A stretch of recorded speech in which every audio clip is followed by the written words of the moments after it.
എല്ലാവർക്കും പുതിയ വീഡിയോയിലേക്ക് സ്വാഗതം. എല്ലാവർക്കും സുഖമാണല്ലോ.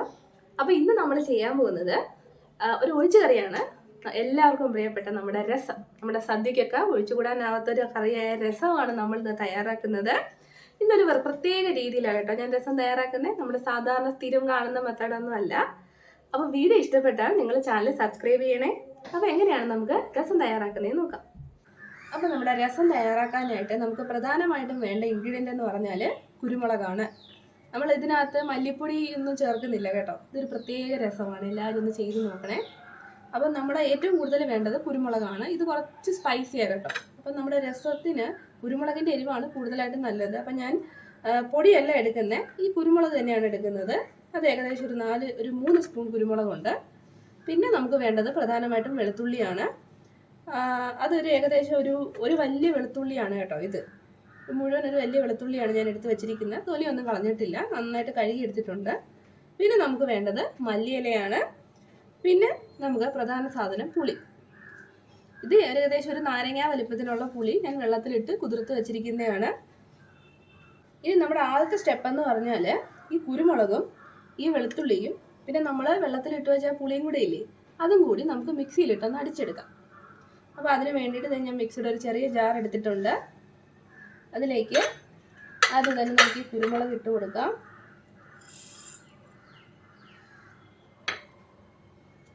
കൂടെ തന്നെ വെളുത്തുള്ളിയും ചേർത്ത് കൊടുക്കാം. ആദ്യം ഇത് രണ്ടും കൂടി ഞാനൊന്ന് മിക്സിയിലിട്ട് ക്രഷ് ചെയ്തിട്ട് കൊണ്ടുവരാം. ഈ രീതിയിൽ ആയിട്ടുണ്ട്. ഇനി നമുക്ക് അതിലേക്ക് പുളിയും കൂടി ചേർത്ത് കൊടുക്കാം. കൂടെ തന്നെ ഒരു 1/2 ടീസ്പൂൺ മുളക് പൊടി. ഇത് പിരിയൻ മുളകാട്ടോ. ഇനി ഇത് നമുക്ക് ഒന്നും കൂടി ഒന്ന് അടിച്ചെടുത്തുകൊണ്ട് വരാം. വേണമെങ്കിൽ ഒരല്പം വെള്ളം കൂടി ചേർത്ത് കൊടുക്കാം.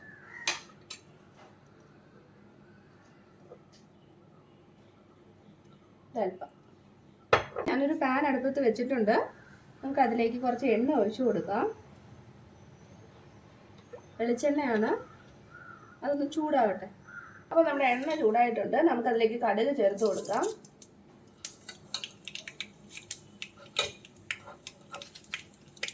കടുക് പൊട്ടിക്കഴിഞ്ഞാൽ അതിലേക്ക് 2 വറ്റൽമുളക് ചേർത്ത് കൊടുക്കാം.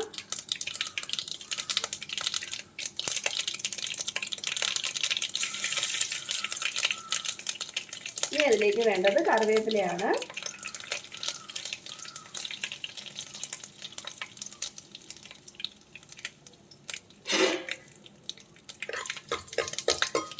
കടുകൊക്കെ നന്നായിട്ട് പൊട്ടി വന്നിട്ടുണ്ട്.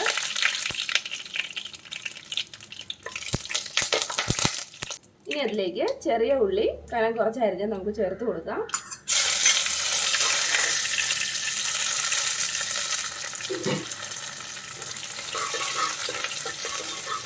അതും കൂടെ ചേർത്തിട്ട് നന്നായിട്ടൊന്ന് വഴറ്റി കൊടുക്കാം. അതിൻ്റെ കളറൊക്കെ ചെറുതായിട്ടൊന്ന് മാറി വരുന്നത് വരെ നമുക്കൊന്ന് വഴറ്റിയെടുക്കാം.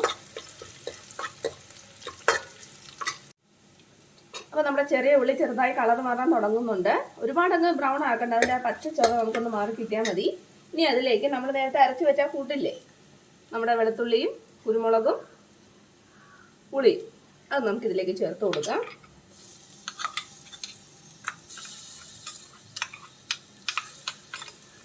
ഇതുപോലെ ഡ്രൈ ആയിട്ട് വേണം കേട്ടോ അരച്ചെടുക്കാൻ. ഒരുപാട് വെള്ളം ഒന്നും ചേർത്ത് കൊടുക്കണ്ട. ഇനി ഇതിൻ്റെ ആ പച്ച ചുവയൊക്കെ മാറുന്നത് വരെ നന്നായിട്ട് നമുക്കൊന്ന് വഴറ്റിയെടുക്കാം. ആ കുരുമുളകിൻ്റെയും വെളുത്തുള്ളിൻ്റെയൊക്കെ ആ ഒരു പച്ച ചുവ ഒന്ന് മാറി കിട്ടുന്നത് വരെ നമുക്കൊന്ന് വഴറ്റിയെടുക്കണം.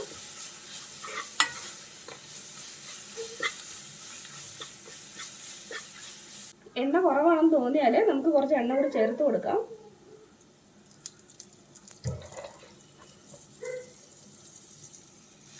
ഇനി നന്നായിട്ടൊന്ന് വഴറ്റിയെടുക്കാം.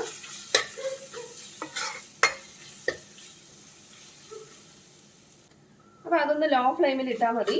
ഒരു ഇതൊക്കെ ഏകദേശമൊക്കെ ഒന്ന് എന്താ പറയുക മൂത്ത് വന്നിട്ടുണ്ട് കേട്ടോ. ആ പച്ച മണമൊക്കെ മാറി ഒരു ചെറിയ സ്മെല്ല് വരാൻ തുടങ്ങിയിട്ടുണ്ട്. ഇനി നമുക്ക് അതിലേക്ക് തക്കാളി ചേർത്ത് കൊടുക്കണം. ഞാൻ തക്കാളി നേരിട്ട് അരിഞ്ഞല്ല ചേർക്കുന്നത്. ഞാൻ 2 തക്കാളി അരിഞ്ഞെടുത്തിട്ടുണ്ട്. നമുക്ക് ഇതും കൂടി മിക്സിയിലിട്ടൊന്ന് അടിച്ചെടുക്കാം. അടിക്കാന്ന് പറഞ്ഞാൽ അങ്ങ് പേസ്റ്റ് ആക്കണ്ട, ജസ്റ്റ് ഒന്ന് ക്രഷ് ചെയ്തെടുത്താൽ മതി കേട്ടോ. അപ്പോൾ അത് ആദ്യം ജാറിലേക്ക് ഇട്ട് കൊടുക്കാം. അതിൻ്റെ കൂടെ തന്നെ നമ്മൾ നേരത്തെ എടുത്ത് വെച്ച മല്ലിയിലയില്ലേ, ഇത് രണ്ടും കൂടി ചേർത്തിട്ടാണ് ഒന്നിച്ചാണ് ഞാൻ ഒന്ന് ക്രഷ് ചെയ്തെടുക്കാൻ പോകുന്നത്. ഇതേ മല്ലിയിലയും തക്കാളിയും ഞാൻ ജാറിലേക്ക് ഇട്ട് കൊടുത്തിട്ടുണ്ട്. ഒരൊറ്റ അടി മതി കേട്ടോ, ജസ്റ്റ് ഒരു പ്രാവശ്യം ഒന്ന് കറക്കിയെടുത്താൽ മതി. ഇത് ഈ രീതിയിലാണ് നമുക്ക് കിട്ടേണ്ടത്, ഒരുപാട് അരച്ചെടുക്കരുത്. ഇനി ഇതും കൂടി നമുക്ക് ഇതിലേക്ക് ചേർത്ത് കൊടുക്കാം.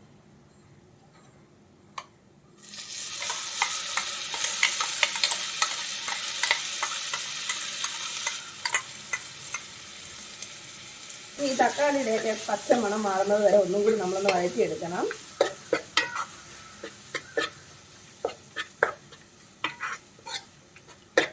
ഇപ്പോൾ തക്കാളിയൊക്കെ നന്നായിട്ട് വഴണ്ട് വന്നിട്ടുണ്ട്, എണ്ണയൊക്കെ തെളിഞ്ഞ് വന്നിട്ടുണ്ട്. ഇനി നമുക്കിതിലേക്ക് വെള്ളം ചേർത്ത് കൊടുക്കാം. പുളിവെള്ളമല്ല, പുളി ഓൾറെഡി നമ്മൾ അരച്ച് ചേർത്തിട്ടുണ്ടല്ലോ, അപ്പോൾ സാധാരണ വെള്ളം ചേർത്ത് കൊടുത്താൽ മതി. നമുക്ക് രസത്തിന് എത്ര വെള്ളം വേണോ അതനുസരിച്ച് ചേർത്ത് കൊടുക്കുക. പിന്നെ ഈ രസം കുറച്ച് തിക്കായിരിക്കും കേട്ടോ, നല്ല കട്ടിയുള്ള രസമാണ്. ഒരുപാടങ്ങ് വെള്ളം ചേർക്കാൻ നിൽക്കണ്ട, കുറച്ചും കൂടി നമുക്ക് വെള്ളം ചേർത്ത് കൊടുക്കാം. മതിയാവും. ഇനി നന്നായിട്ടൊന്ന് തിളച്ച് വരണം. രസം നന്നായിട്ട് തിളച്ചിട്ടുണ്ട്. നമ്മൾ ഇതിലേക്ക് ഇതൊരു ഉപ്പ് ചേർത്തിട്ടില്ല, അപ്പം നമുക്ക് ആവശ്യത്തിനുള്ള ഉപ്പ് ചേർത്ത് കൊടുക്കാം. ഇനി രസത്തിന്റെ പ്രധാന ചേരുവ കായം ചേർത്ത് കൊടുക്കാം. നമുക്ക് കായപ്പൊടിയാണ് ചേർക്കുന്നത്.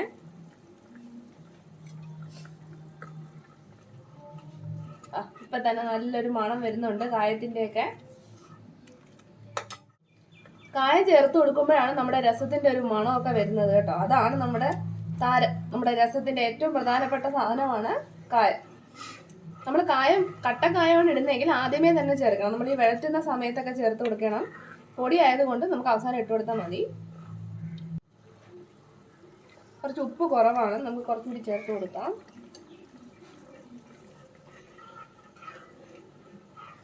അപ്പോൾ നമ്മുടെ രസം തയ്യാറായിട്ടുണ്ട്. നമ്മുടെ ഇറച്ചിയൊക്കെ മേടിക്കത്തില്ലേ, ചിക്കനൊക്കെ മേടിക്കുമ്പോൾ നല്ലൊരു കോമ്പിനേഷനാണ് കേട്ടോ രസവും ചിക്കനും. സൂപ്പർ കോമ്പിനേഷനാണ്, നിങ്ങളൊന്ന് ട്രൈ ചെയ്ത് നോക്ക്. അപ്പം വീഡിയോ ഇഷ്ടപ്പെട്ടെങ്കിൽ നിങ്ങളുടെ ചാനൽ സബ്സ്ക്രൈബ് ചെയ്യുക. പുതിയൊരു വീഡിയോയുമായി നമുക്ക് വീണ്ടും കാണാം. അതുവരെ ബൈ ബൈ.